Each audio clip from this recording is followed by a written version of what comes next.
three of us would have been there if it was just a little earlier. Lou's got to do the state hockey tournament next week.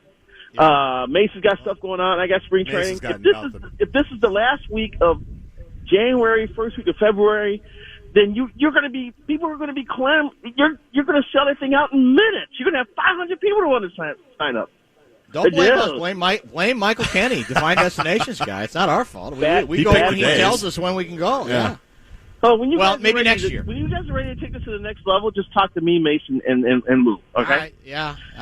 Shockingly, they thought they had the right answers for everything. It sounded like Mason and Lou. I was going to tell you, having somebody as high maintenance as Mace on this trip, I'm not sure how attractive and appealing that is, Guardsy.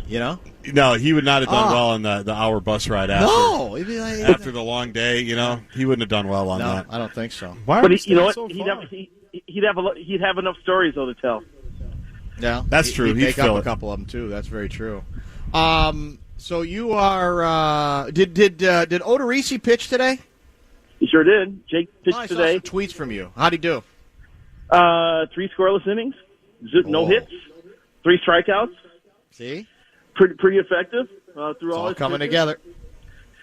First out in the spring, man. You can't get too wound up about this stuff. You know what I mean? I'm barely paying attention right now.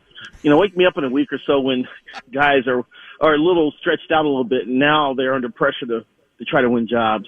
So. What did you say? What was that? I said, wake me up in a week or so when guys are stretched out and they're under pressure to win jobs. If you think you're distracted, think how distracted we are here. We got Kaanapali Beach behind us. We got the palm trees swaying in front of us. We got a nice little front coming through that basically making the hills up in front of us look even more picturesque. Well, the sun kind of reflects. Be honest with you, there's really nothing I want from you. I've been to Maui. I can show you guys parts of Maui that you don't even know exist. Secret passages, hidden waterfalls. Well, it's a family trip, Wobble. Yeah. I've got my We're kids not here with to me. get raided or busted. I said secret waterfalls and passages. Yeah, of course you did. And really cool stuff aside of Hawaii Maui that you only read about or hear about. Maui After Dark with Wobble. Are you suggesting you have experienced sampling some Maui Wowie? Is that what you're trying to tell us, or what? I didn't say that. I stayed at Kaanapali too when I was there.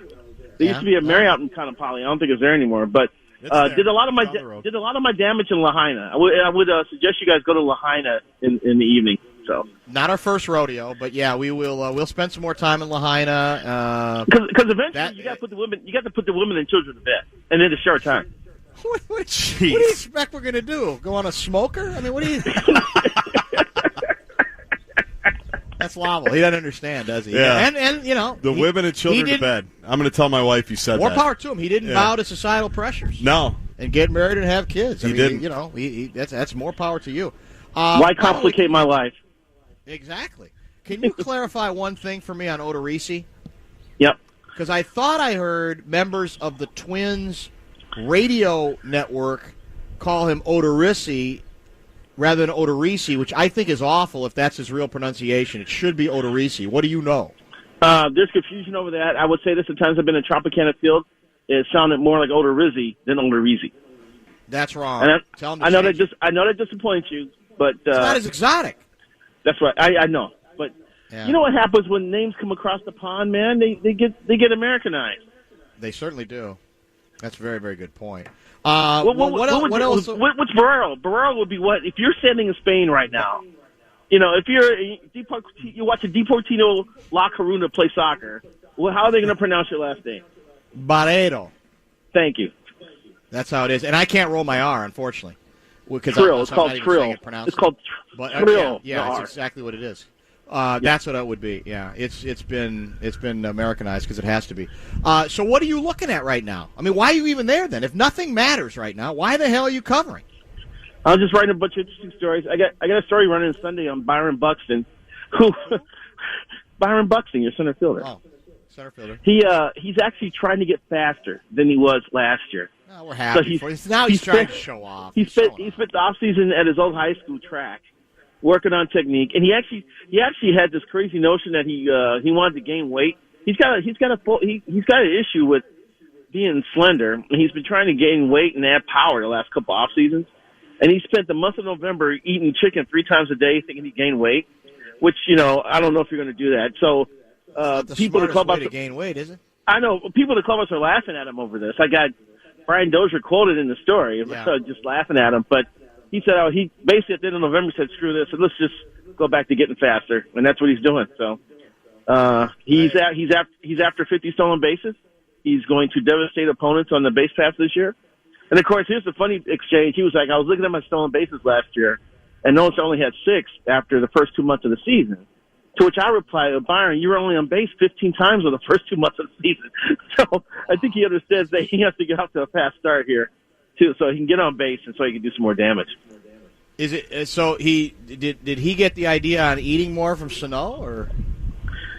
No, because if he had listened to Sano, he would have been eating pizza and steaks and all kinds of fattening chicken. Stuff, chicken can be fattening too. I mean, Patrick Royce reported that Sano recently weighed in at 293.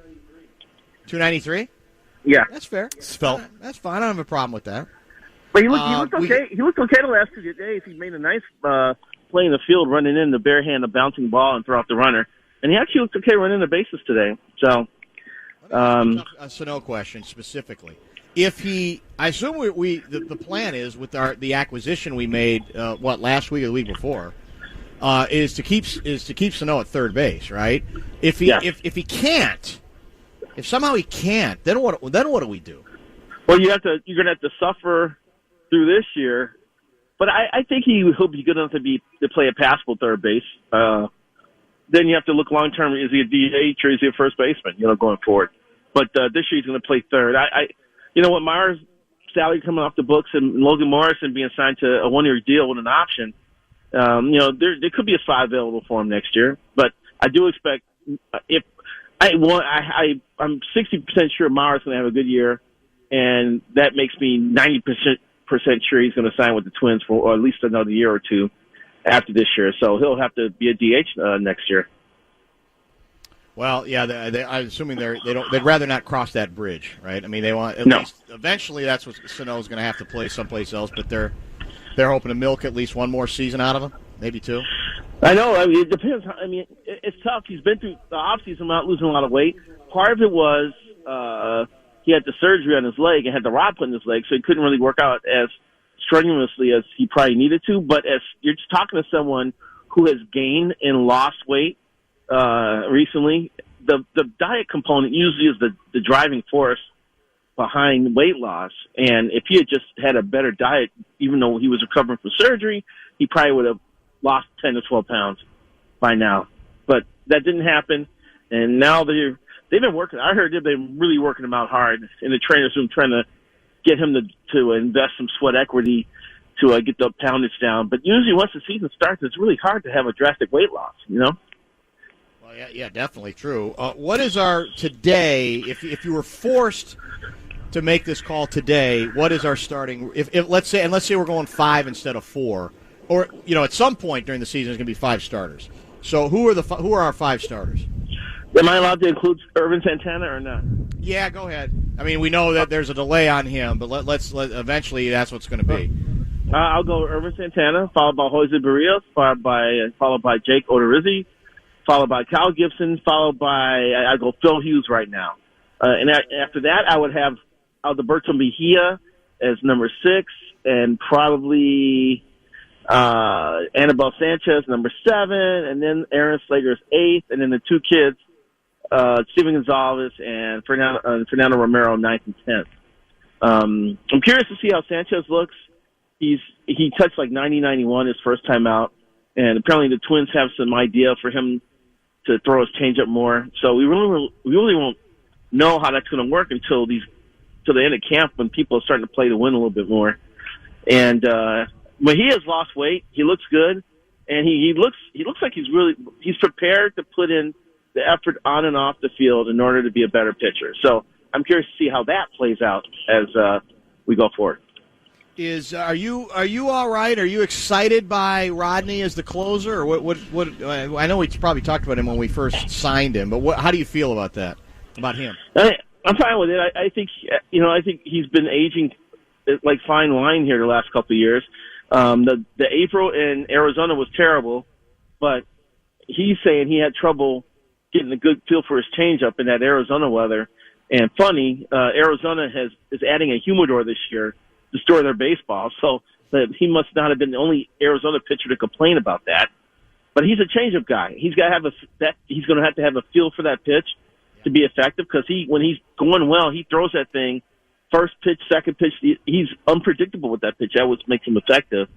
So if he gets the feel for it in the more pleasant environment of Target Field, then I expect him to be very functional.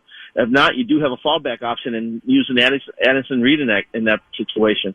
I like the bullpen. I think Rodney's going to be effective, and I think Reed's going to be a very good eighth inning guy. And you still have Hildenberger and Rogers, around to match up with guys before that.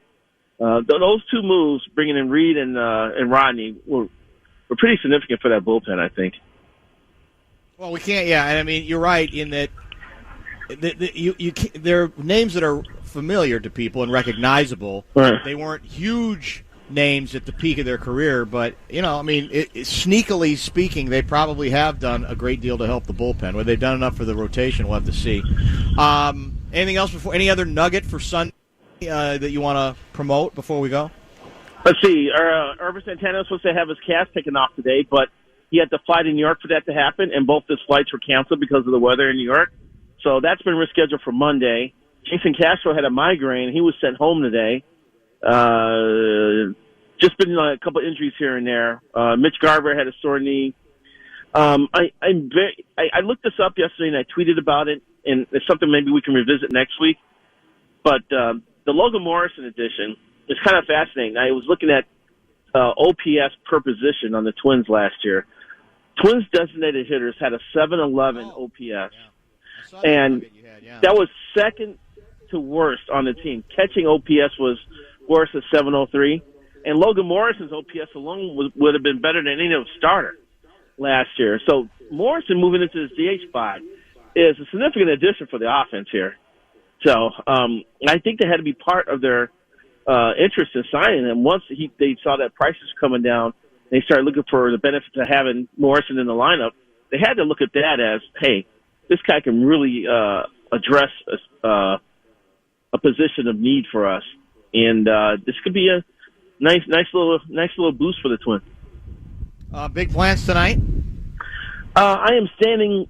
How far am I? I am 45 yards away from the entrance to the world famous cigar bar. So that's my evening. I gotta take it in early today because I gotta get up at 6 to drive to Dunedin because the Twins play the Blue Jays. That sounds like a good night for you. Yeah, so I'll be thinking about you guys. I don't know if there are any cigar bars in Maui or not. I gotta believe there's one or two. I'm guessing. How do you not know that? You're Maui after dark. Well, you can scout them out for me and Mace and Lou, because once you guys come to your senses and schedule this thing at a more reasonable time of year, then we'll probably be on board for 2019. I don't know how to break this to you. It's called spring break, Lobble, first of all. The world does not revolve around any of you three. I mean, I know you each think it does, but it doesn't. I mean, it's just, it revolves around us, to be honest. Do you want to get the most out of this trip? Do you want to give the people on that trip the greatest experience ever? Yeah. Mace, Louie, and Lobble, the greatest experience ever. I mean, who wouldn't want to be on that trip? Your wife would love to see me. I know she's all for having it scheduled for when I could be around. Well, yeah, no, she's a big Lobble fan. No one isn't a big Lobble fan, but I mean, there are realities here of the scheduling that we really can't make it about you. And I don't know that I want to make it about Mace, like I said. I'd also say the people that have been sitting in front of us for the entire show, they don't appear to feel deprived. They don't look like a group of people waiting for something else. Maybe they would agree, though. Yeah, maybe they don't want to say it. It seems like they're doing all right. Feelings. Yeah. All right, well, have fun at the cigar bar, but be careful, man. Be careful. Always am, my friend. Always am. Thanks, Lava. We'll talk next week. Hey, make sure you get the omelet with shrimp in it for breakfast tomorrow. It's awesome. Sounds good to me. Even better. Yep. Thank you. That's Lobble checking in. Are we done? No, we still got another half hour. No, sorry, we're not done. We got 2 more segments. I feel like it's time to go, but no, we got to finish things out here from our first day at Maui. We'll get to a couple of items that we discussed much earlier in this broadcast. Probably Minnesota Vikings.